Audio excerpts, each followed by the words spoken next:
Capítulo 4. La extinción del Estado y la revolución violenta. Las palabras de Engels sobre la extinción, entre comillas, del Estado gozan de tanta celebridad y se citan con tanta frecuencia, muestran con tanto relieve dónde está el quid de la adulteración corriente del marxismo por la cual éste es adaptado al oportunismo, que se hace necesario detenerse a examinarlas detalladamente. Citaremos todo el pasaje donde figuran estas palabras. El proletariado toma en sus manos el poder del Estado y comienza por convertir los medios de producción en propiedad del Estado. Pero con este mismo acto se destruye a sí mismo como proletariado y destruye toda diferencia y todo antagonismo de clases. Y con ello mismo el Estado como tal.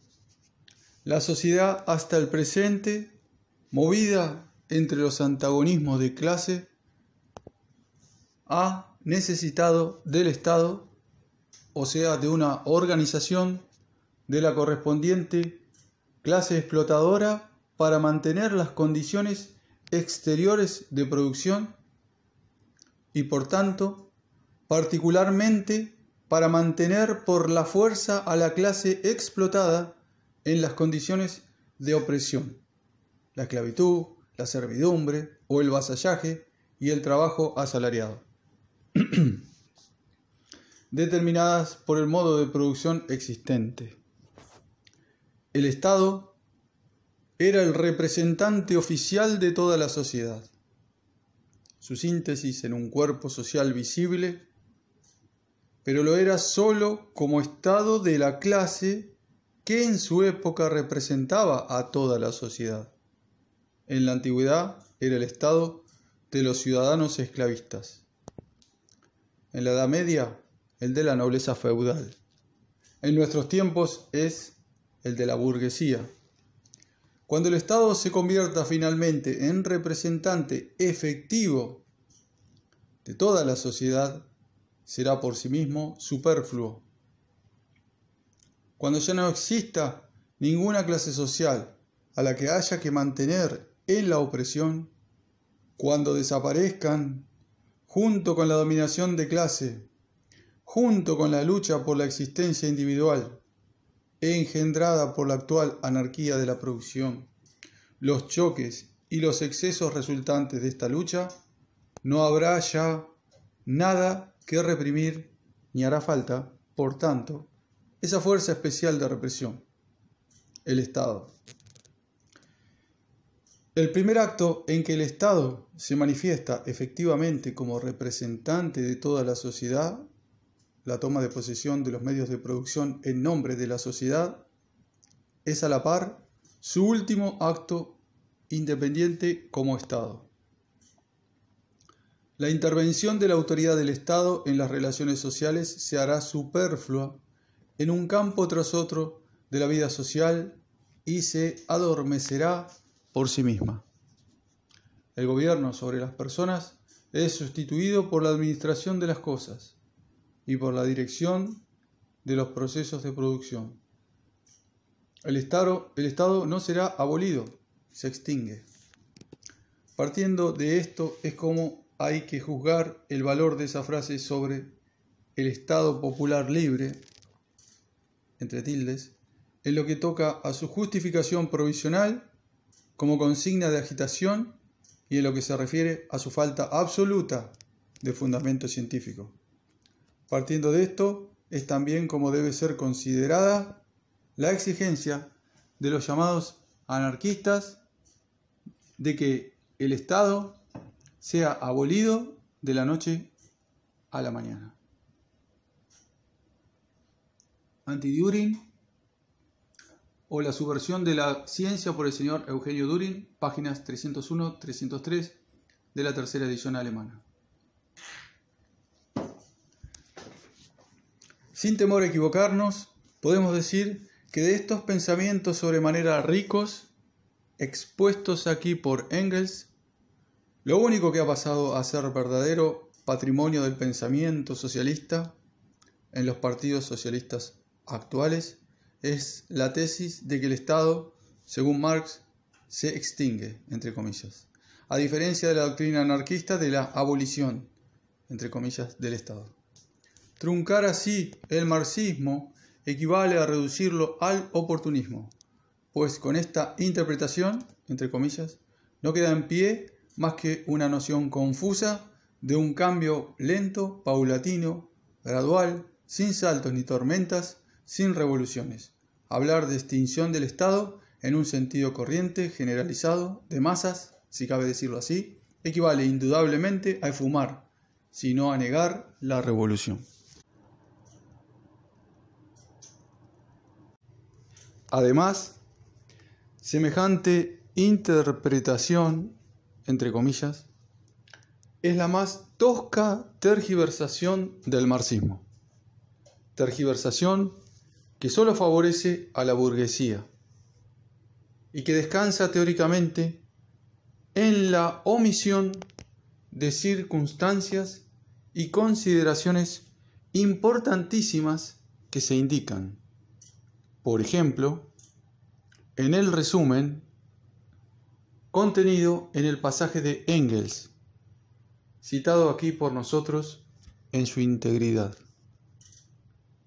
En primer lugar, Engels dice en el comienzo mismo de este pasaje que al tomar el poder del Estado, el proletariado destruye con ello mismo el Estado como tal.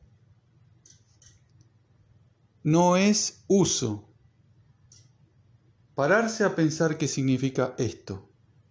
Lo corriente es ignorarlo en absoluto o considerarlo algo así como una debilidad hegeliana de Engels, entre comillas.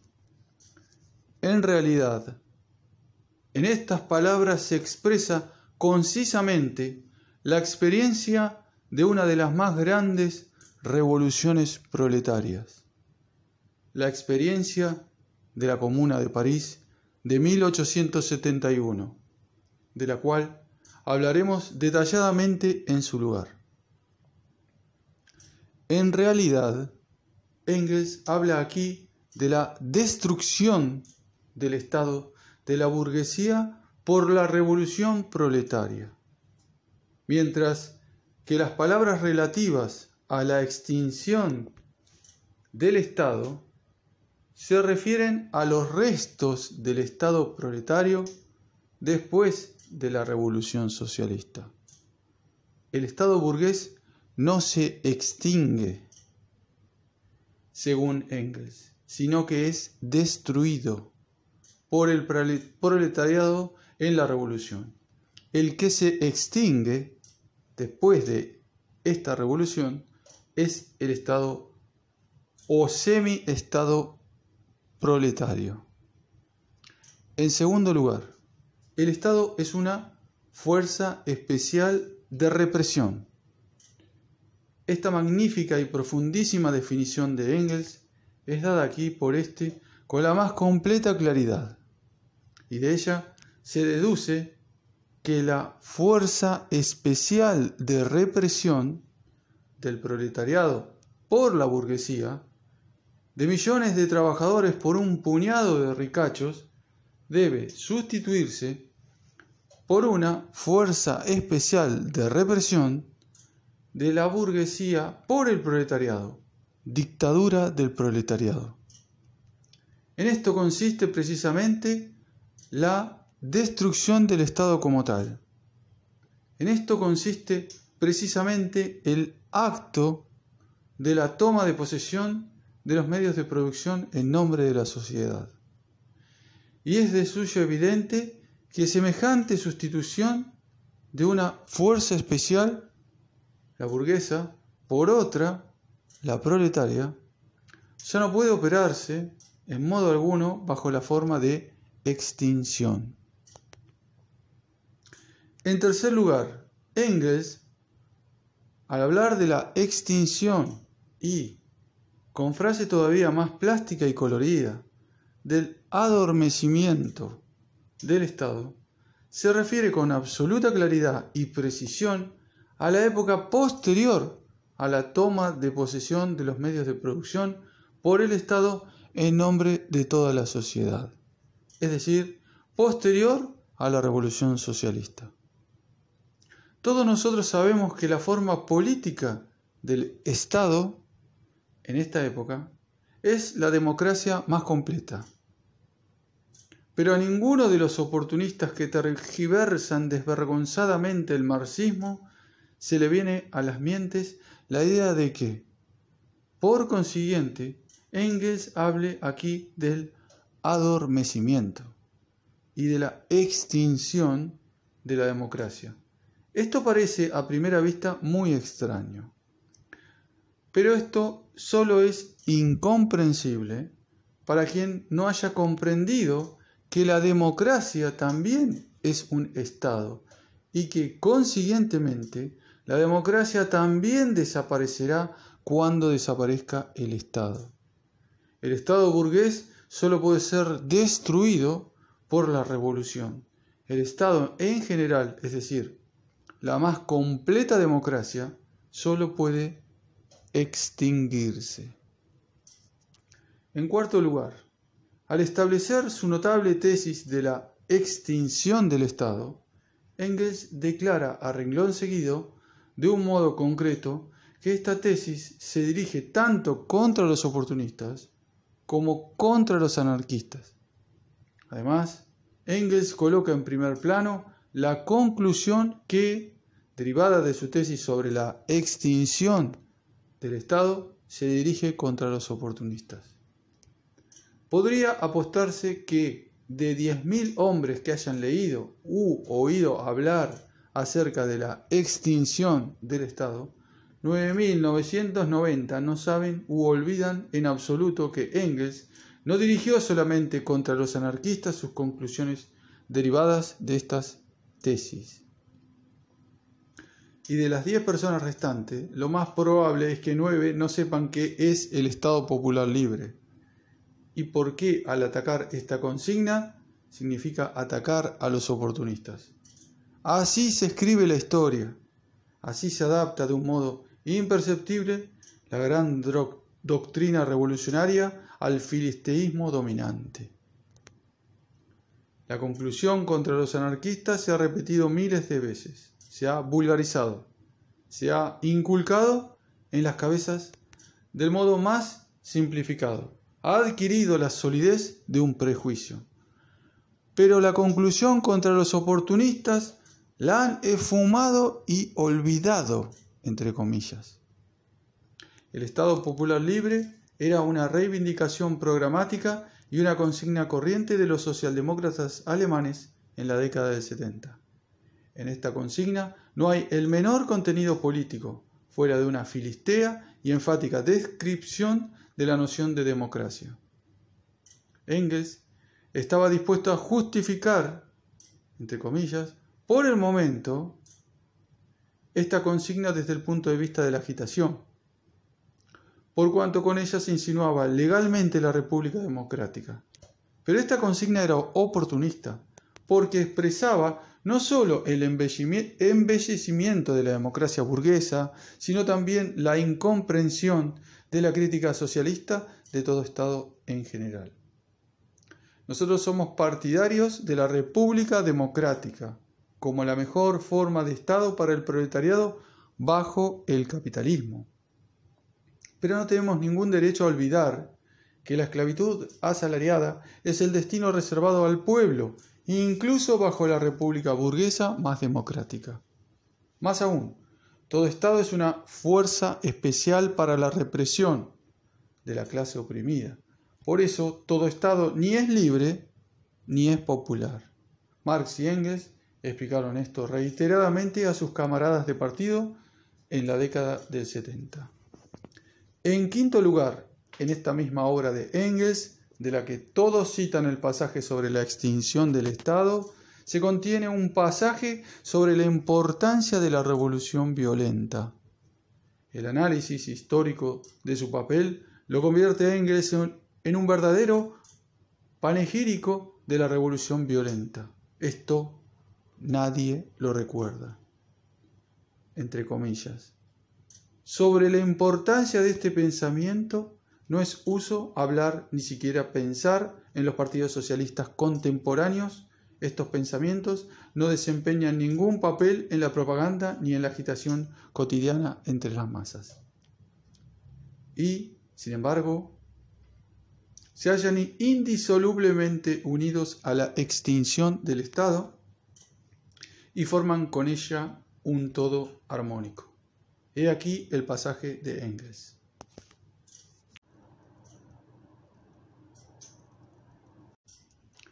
De que la violencia desempeña en la historia otro papel, además del de agente del mal, un papel revolucionario, de que, según la expresión de Marx, es la partera de toda vieja sociedad que lleva en sus entrañas otra nueva.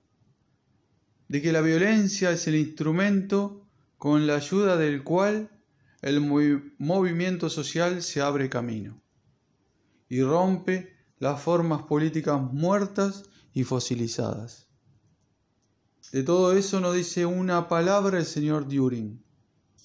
Solo entre suspiros y gemidos admite la posibilidad de que para derrumbar el sistema de explotación sea necesario acaso la violencia. Desgraciadamente, afirma, pues el empleo de la misma, según él, desmoraliza a quien hace uso de ella. Y esto se dice a pesar del gran avance moral e intelectual resultante de toda revolución victoriosa. Y esto se dice en Alemania, donde la colisión violenta que puede ser impuesta al pueblo tendría, cuando menos, la ventaja de destruir el espíritu de servilismo que ha penetrado en la conciencia nacional como consecuencia de la humillación de la guerra de los 30 años. Y estos razonamientos turbios, anodinos, impotentes, propios de un párroco rural, ¿se pretende imponer al partido más revolucionario de la historia? Lugar citado, página 193, tercera edición alemana, final del cuarto capítulo, segunda parte. ¿Cómo es posible conciliar en una sola doctrina este panegírico de la revolución violenta presentado con insistencia por Engels a los socialdemócratas alemanes desde 1878 hasta 1894, es decir, hasta los últimos días de su vida, con la teoría de la extinción del Estado? Generalmente se concilian ambos pasajes con ayuda del eclecticismo, dejando a capricho o para complacer a los detentadores del poder, sin atenerse a los principios o de un modo sofístico, ora uno, ora otro argumento, y haciendo pasar a primer plano, en el 99% de los casos, si no en más, precisamente la tesis de la extinción. Se suplanta la dialéctica por el eclecticismo. Es la actitud más usual y más generalizada ante el marxismo en la literatura socialdemócrata oficial de nuestros días. Estas suplantaciones no tienen, ciertamente, nada de nuevo. Pueden observarse incluso en la historia de la filosofía clásica griega. Con la suplantación del marxismo por el oportunismo, el eclecticismo presentado como dialéctica engaña más fácilmente a las masas. Les da una aparente satisfacción. Parece tener en cuenta todos los aspectos del proceso, todas las tendencias del desarrollo, todas las influencias contradictorias, etc., cuando en realidad no da ninguna noción completa y revolucionaria del proceso del desarrollo social. Ya hemos dicho más arriba, y demostraremos con mayor detalle en nuestra ulterior exposición, que la doctrina de Marx y Engels sobre el carácter inevitable de la revolución violenta se refiere al Estado burgués. Este no puede sustituirse por el Estado proletario, por la dictadura del proletariado, mediante la extinción, sino solo, por regla general, mediante la revolución violenta. El panegírico que dedica Engels a esta, y que coincide plenamente con reiteradas manifestaciones de Marx, recordaremos el final de Miseria de la Filosofía y del Manifiesto Comunista, con la declaración orgullosa y franca sobre el carácter inevitable de la revolución violenta.